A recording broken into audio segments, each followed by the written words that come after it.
Simula na naman ng isang bagong umaga. Ilang araw na lang, simula na ng kampanya para sa halalan sa Mayo at malaking hamon ang makilala pa ng lubusan ang ating mga kandidato at ang kanilang mga plataforma. Kaya naman inihahandog ng Go Negosyo at News 5 kasama ang PLDT SME Nation, Smart Communications, Santa Elena Construction and Development Corporation at RFM Corporation ang isang seryeng kikilati sa mga lalahok sa pagkapangulo at ang kanilang punto de vista sa usapin ng pagnenegosyo sa bansa. Ito po ang Go Negosyo Talks Meet the Presidentiable Series.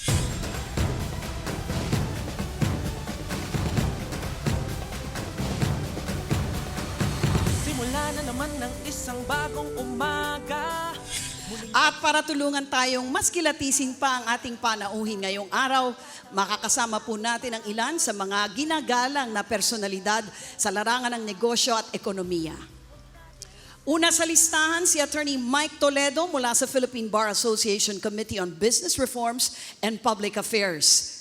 Tagapagsalita po rin siya ng Manila Overseas Press Club at isa ring kolumnista sa pahayagang The Standard. Kasama rin po natin ngayong gabi si Myla Villanueva. Chairman po siya ng MDI Group at CEO ng Novare Technologies. Isa rin po siya sa mga trustees, yes please, ng Go Negosyo.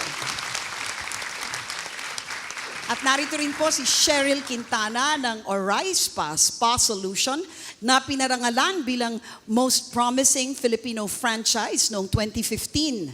Kinilala rin siya bilang isa sa outstanding young entrepreneurs sa South Luzon. At makakasama rin po natin siyempre si Ramon Lopez, Executive Director ng Philippine Center for Entrepreneurship, Go Negosyo, at Advocate ng Entrepreneurship at SME Development. Narito rin po si Mr. Babe Romualdez, Presidente ng Manila Overseas Press Club at CEO ng Stargate Media Corporation at People Asia Magazine. Good evening, sir.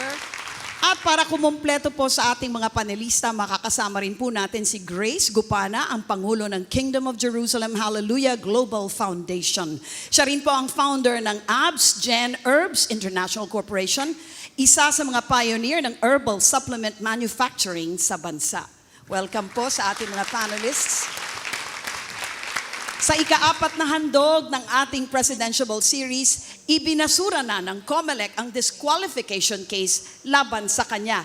Kaya wala na ngang makapipigil pa sa kanyang pagtakbo bilang Pangulo ng bansa.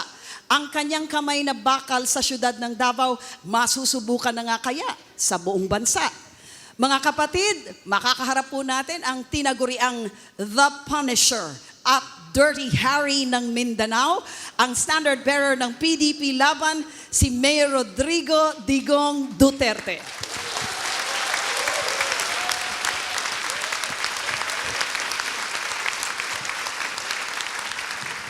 So ano hong pakiramdam ninyo na kayo po ay nasa opisyal na ng listahan ng mga kandidato sa pagkapangulo ng COMELEC? Well, I'd like to thank the First Division of the COMELEC for deciding my disqualification case legally. I suppose it's really all legal and on time because campaign starts in a few days. Hindi naman ako makapagtakbo and they don't even attend yung debates nila.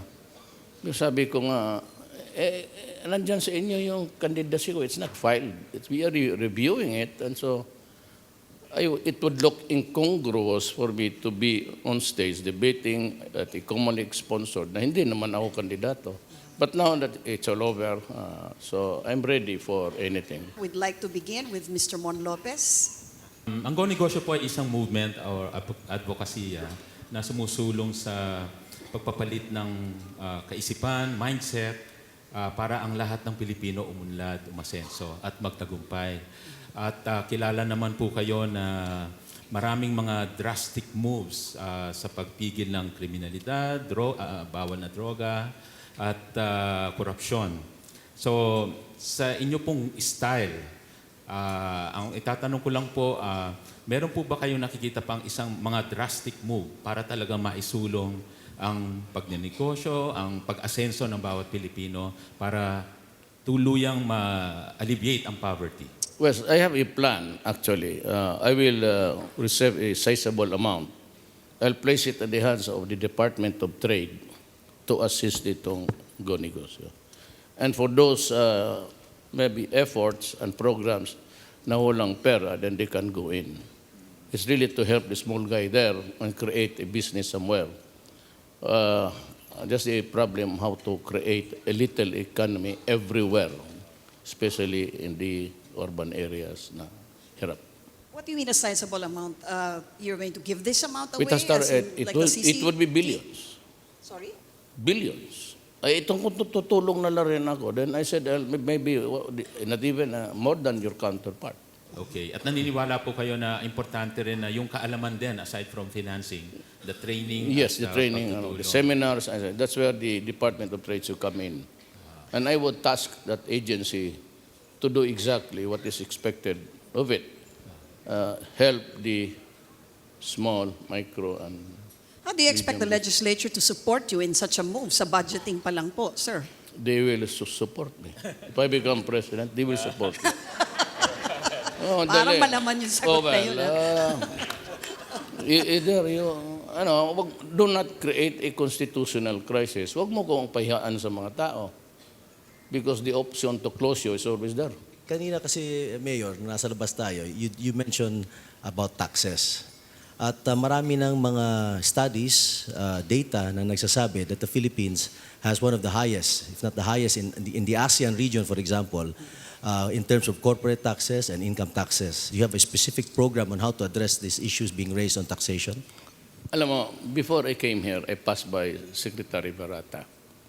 And with the long discussion about taxation, because I knew that this will involve money and eventually tax. We were talking about tax. And sabi kasi niya, be careful about opening your mouth too much. Create sabi niya, because it's a very dynamic thing, the conditions that obtain now might not really be the conditions tomorrow. Wherever it's an emergency in the world or something comes up or blows up. Sabi niya, let your experts, gather the experts. Pero ang ano ko kasi sasabi ko, I'm not yet familiar with the schedules and everything, and everybody's asking for a lower tax, especially yung sa baba. Sabi niya, do not commit anything. When you become the president, kung maawa ang Diyos sa iyo, create something like a committee or commission to deal with business sector. Study the matter carefully.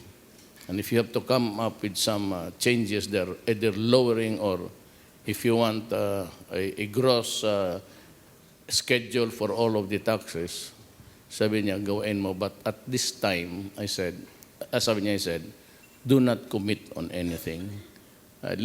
Study it first, have it reviewed, and maybe you'd come up with something solid when you are there. So at this time, ang masasabi ko lang, the only commitment that I can give you is that, sabi ko sa kanya, well, I have this plan that those earning 20,000 below, no more income tax. There has been also some comments that perhaps the restrictive economic provisions of the Constitution is one of the reasons why, for example, foreign direct investments coming into the Philippines are much less compared to countries in the ASEAN region. Kayo po pa ay naniniwala na isa sa mga dahilan kaya medyo mabagal or mahina ang pagpasok o pagduloy ng foreign direct investments dito sa ating bansa ay dahil din po sa mga restrictive provisions ng Constitution? And if so, will you call for an amendment? Yung foreign ownership ng lupa, I think I'm not ready for that. I don't know about Congress, but if we have this Constitution Convention as early as maybe next year, I'm willing to have an altogether new ratio. Guaranteed that they can have all their profits and itong restrictive measures. I'm comfortable with give them a lease of 40, renewable for another 40 years. But selling of lands, I'm grappling with myself. I am not ready for that. And I said, I won't. If you ask me, I won't sell lands. least, I said, maybe 40. That's a lifetime. After the 50th year, yung may-ari ng factory, pati yung factory, wala na yan. Patay na. They can have something like the 60-40. O if 50-50 na lang natin. Or, kung maraming objection sa mga nationalists, pati yung sudo, then I'm comfortable with 70. Binatikos niyo po ang naging economic performance ng Administrasyong Aquino. Samantalang iyon po ang ipinangangalandakan po nila na isa sa mga hallmarks ng kanilang accomplishments. Ano po ang naging basehan ninyo for saying na bagsak sila pagdating sa economic Well, for performance? as long as it remains to be there, like the shares of stock, I want Filipinos may trabaho, gainfully employed. And even if you say that we have reached a growth of about, they place it at 6, 7, the highest, maybe. As long as there, I do not see any concrete, substantial trickle down to the masses. I'm not into this that it's honest. I'm sure the president is honest. I'm sure that there's nothing there that would hamper the entry of investments. Pero kung sabihin mo yung mga shares of stock that it's on the highest this year, I do not believe it until I see the my formula is simple. I'd like to see people gainfully employed. There's economic activity because the next president dito, El Nino is coming very fast. Most of the lands, especially in the western side of Mindanao, are already arid and cracking. Now, it is there, and in a few months, if it gets worse, the next president have to worry what to do with it. It's not a matter of just saying that. It's a matter of how you react to the situations that tama si Berata. You'd never know what's there. Me, I said, well, my problem is if it gets worse, I have to see to it that on the table of the millionaires and the poorest, there must be food that is available and affordable. Ngayon, gusto kong makita yan. But for as long as it's about the entry of business, fine. But, you know, it's something that would require overtime. Hindi mo talaga masabi that the economy is good right now because I do not see it on the ground. And most of all, it pains me very deeply. Sabihin mo yung, makikita mo pa rin. And even if I skip a little bit, see thousands of Filipinos every day lining the streets. And every now and then may mga isang o dalawang jeep nag-agawan. For as long as I see this happening before my eyes, I would never believe in the statistics. Nakakahilo lang yung gano'n, pataas, pababa. Makes me dizzy. I want to see something so that people can eat, they can buy food, and maybe there might be some really economic gains. I would not dispute that. But for me, it's not enough. Okay, unang patikim pa lang po yan. Sa ating pagbabalik, kikilatisin po natin ang paninindigan ni Mayor Duterte sa iba pang mga issue ng bayan dito lang sa Go Negosyo Talks, the Presidential Series. Huwag po kayong alis.